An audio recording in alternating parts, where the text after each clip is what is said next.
Bonjour, je vous propose de voir comment est-ce qu'on peut mettre en place du web single sign-on en partant d'entreprises et en allant vers une application qui est dans le nuage grâce à la fédération d'identité. Alors pour cela, d'abord nous allons voir quels sont les mécanismes de la fédération d'identité un peu rapidement. Donc il s'agit de jetons qui permettent de véhiculer des informations à propos du sujet qui va être identifié. Donc typiquement, on va avoir un jeton dans lequel on va avoir un ensemble de revendications, c'est-à-dire ce que le fournisseur d'identité indique à propos de celui qui est authentifié.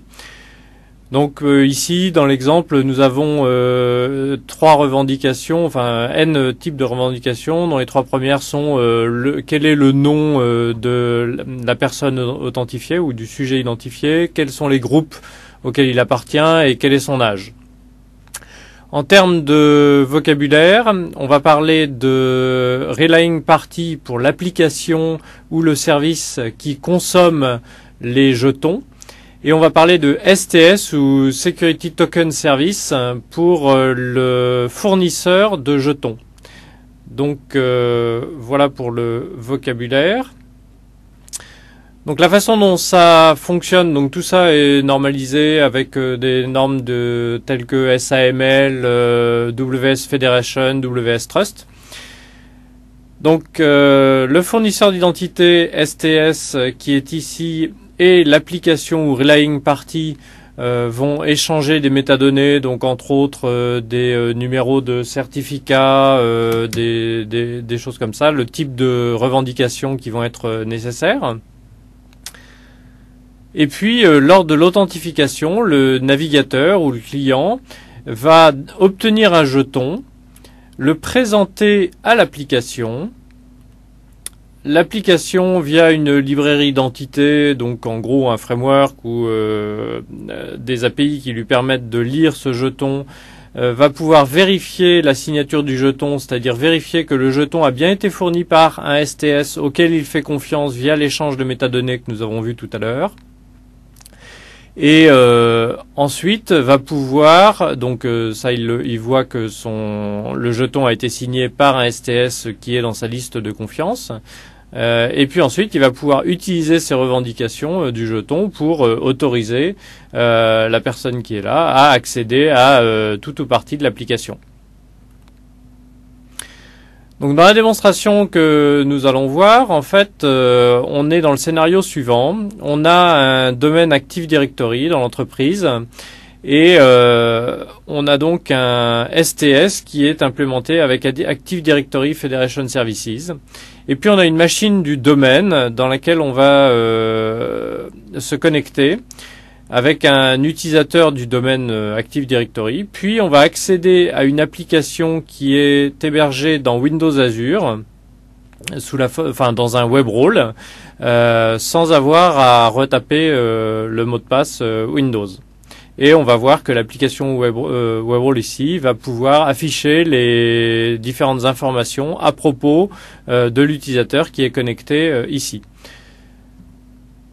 Donc je vous propose de passer sur la plateforme de démonstration. Donc ici on a nos deux machines, le contrôleur de domaine BAC-DC01. Donc qui a comme machine dans ce domaine-là BAC App 01, donc qui est la machine à partir de laquelle nous allons nous connecter. Donc dans ce domaine, on a des users de test. On a entre autres test A et test B. Donc test A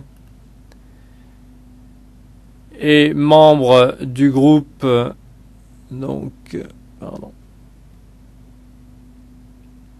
Voilà, il est membre du groupe Domain Users, bon bien sûr, mais également du groupe Test Groupe A, qu'on voit ici. Et ce groupe Test Groupe A est lui-même membre de Test Group All. Voilà.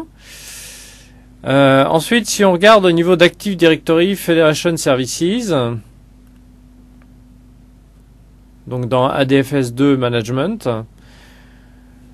on voit que en termes de relation de confiance, le ADFS V2 va être capable de fournir des claims pour une application qui s'appelle benchgin.cloudapp.net.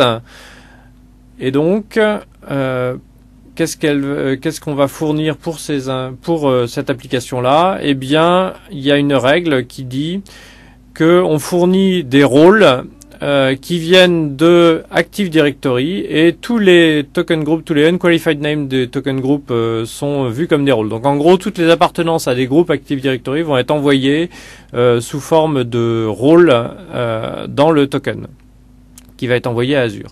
Donc maintenant, j'essaye, je me connecte donc en tant que test A dans le domaine.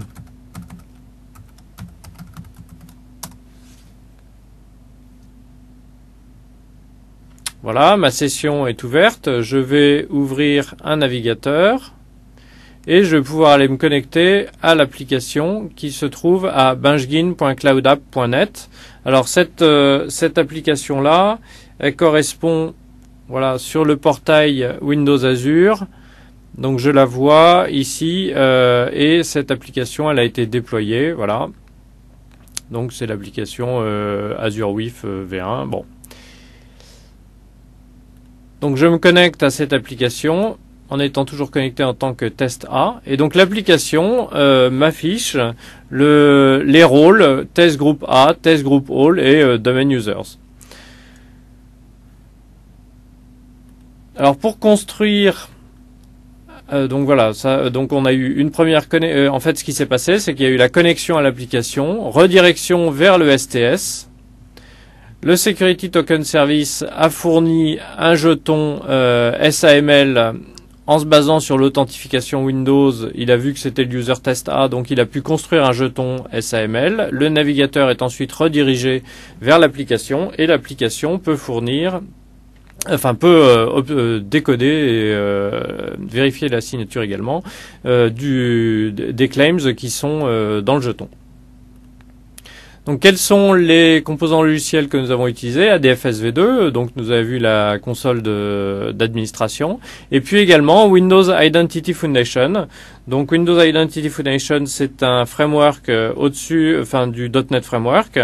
Donc comment est-ce que ça se présente? Eh bien quand on est dans Visual Studio par exemple, on crée un nouveau site web et puis on a la possibilité de créer soi-même un STS, qu'on n'a pas fait ici là, ou alors pour ce qui a été fait ici, le fait d'avoir une application ASP.NET qui est Claims Aware, donc qui est capable de lire des claims.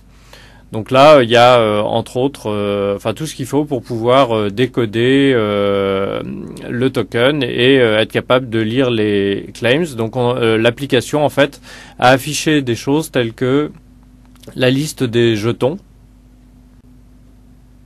Voilà, donc le code est ici. En fonction de tous les jetons, en fait, on a affiché la liste des types et des valeurs des claims qui avaient été obtenus.